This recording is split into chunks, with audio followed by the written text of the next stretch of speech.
So here's some black and white drawings on gray paper. Sometimes use a bluish gray paper can make the white optically warm up a little bit. Some of these are pretty quick. Some of these I spent more time on, but just to show you some samples before we start into a demonstration of one of these drawings from start to finish. Alright, so this technique is black and white on this sort of blue-gray paper, like those Prud'homme drawings. So again, value scale is useful, and you want to have the paper tone be the middle tone. So you just started with your black to paper tone, and then paper tone to white. Again, useful to do something, a simple shape like a sphere. If the light's coming from top left, like it's going to be on the model, you start with the black and keep it light at first, because we don't want it to, in general, I want to try and keep the light and dark separate. It'll work better that way, right? Same stuff we learned about the shading. I'm going to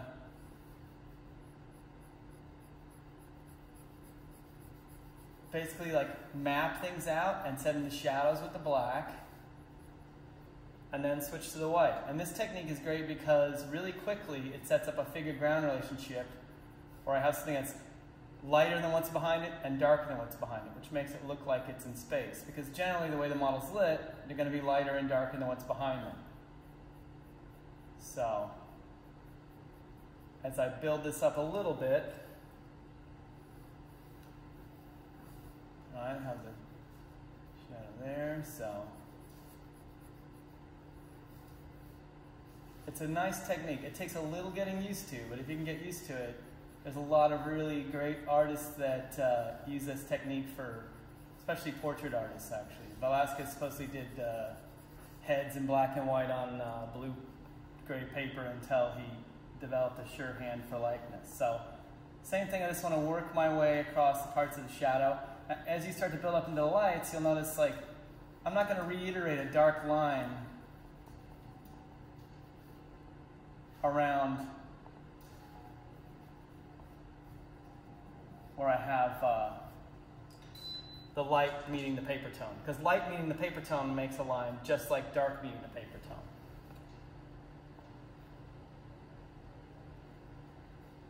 Right? So I can build up into the lights, and I get all the parts of the shadow eventually. I have my shadow core.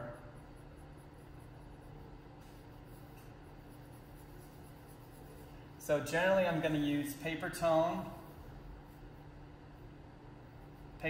for reflected light.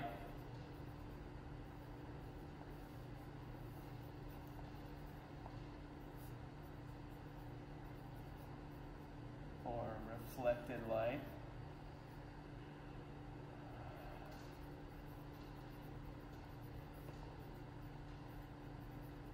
And I'm going to use white for the direct light.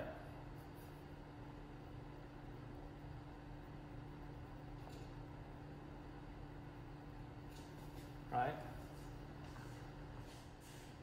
Alright, so now I'll get started on our actual drawing. We're going to remember our little rules for action first, then proportion, then volume, then a little bit of detail, if we get to it. Really getting the big things right is much more important than getting detail. See?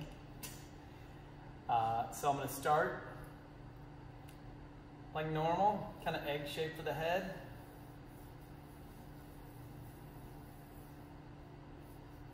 Then, and again, I'm starting fairly light, but it'll be pretty clear pretty quickly. So I want to think about the spine. She's sitting on a stool. Head, rib cage, pelvis.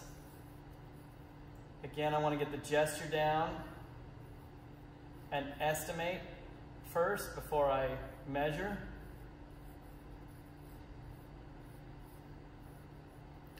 Right, we can get kind of trapped in measuring. And ultimately you want to be able to measure better with your eye anyway.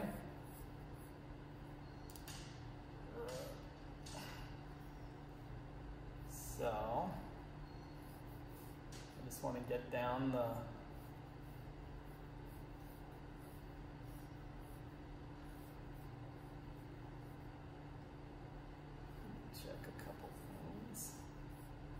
get down the whole gesture.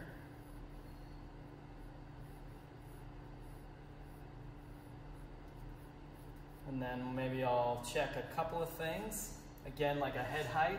I lock my arm out on her. I'll put my thumb at the bottom of her chin, pencil at the top of the head, and count heads down. So my drawing, 2, 3, 4. It's about 4 to where she's on the stool.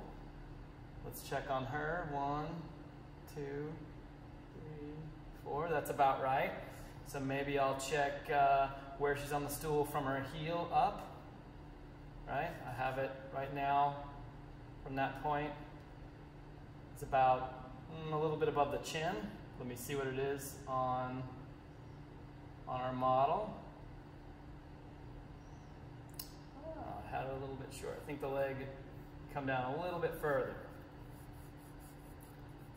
All right, so now I have the gesture there, proportions okay. Apologies for this being a little bit light, but now I'm going to clear it up and go a little bit darker because my proportion's okay. The longer drawing you do, the more you want to stay at this sort of hard to see stage. So apologies for that for the video. But now I want to make some decisions. Because now I can go a little bit darker and it's my second shot at it and not my first. All right, so I want to look at the direction of the sternum. Her sternum's facing this way, right?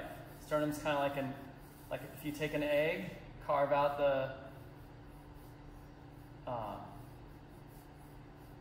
sternum and the rib cage shape a little bit.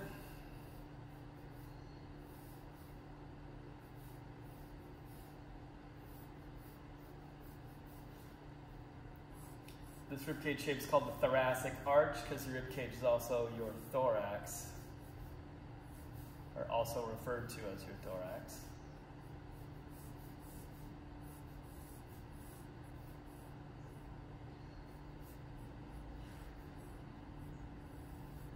Another thing I want to check maybe before I get too involved is her balance. Like here's her pit of her neck. If I drop a plumb line down, it's like right at her foot, so I'm okay there too. So for volume,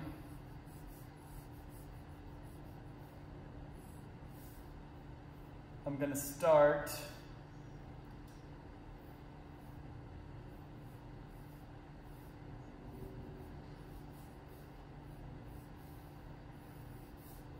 to set in the plane break where she goes from day to night. And again, paper tone, basically I'm going to use the black one for the night side of the planet and the white one for the day side of the planet. So let me start mapping things out.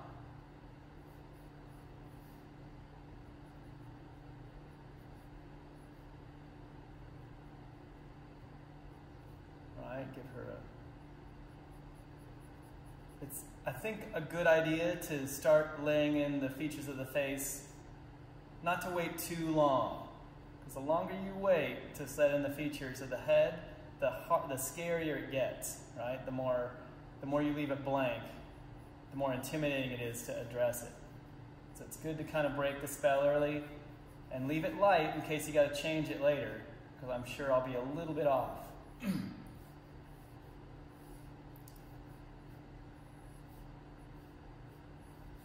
So now I just want to lay in everywhere she's in shadow a little bit. And just like with the white, I want to go all the way across the form where she's in shadow. All right?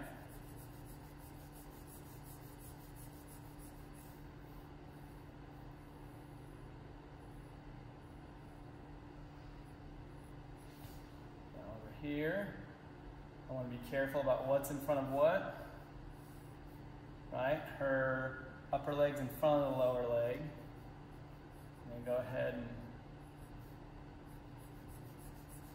put a little shadow in there.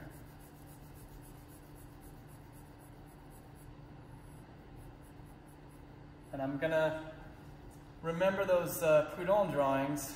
He put a little bit of value everywhere. Not that he finished everything to the same degree, but he had the plane break. Basically, I'm starting in with this sort of value, building everything up.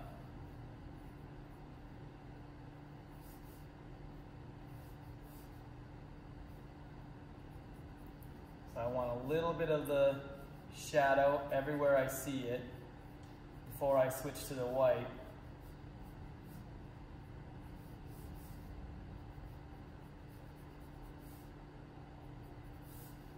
Right? And I want to start light with the shadow. I don't want to dig in too hard.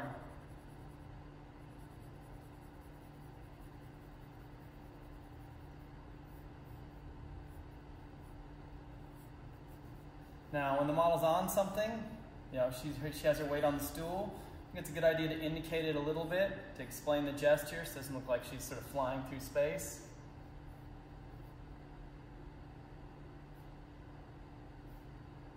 All right, so now I'm going to switch to the white and do the same thing, like just lay in the lit side of the planet a little bit.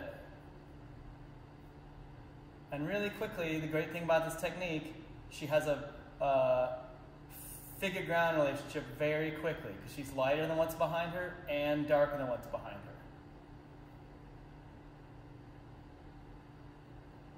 All right, so that's a good thing. You guys know from design, contrast comes forward. So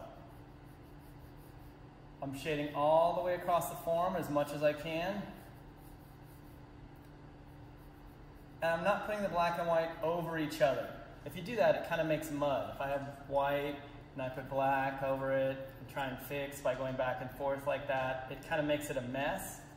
And it also ends up being kind of cold, right? Like that's kind of a cold gray color. So you don't want to do that. So now,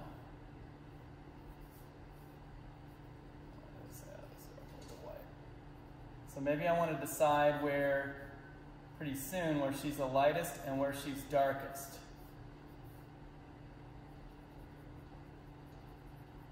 Right, because the tendency, that's why we do the white on black first, to make you a little more sensitive to using the white. Otherwise, people tend to be a little too heavy-handed with the white right out of the gate. It ends up looking like lightning. So I'm just going all the way down. And I believe she's the lightest up in here, shoulder, maybe actually like cheekbone, like these highlights up here are very light, like I'm starting to get close to this. So I'm really starting like in the middle and working my way out.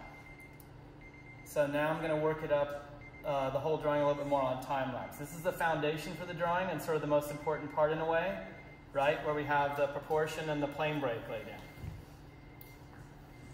So now switching over to time-lapse, now that I have some structure everywhere, I'm being more decisive about my darker darks and lighter lights, really just trying to build up the form, round it all the way out. And again, you notice I'm using the white where the direct lights hits her and the black where she's in shadow. So the white for the day side of the planet and black for the night side of the planet.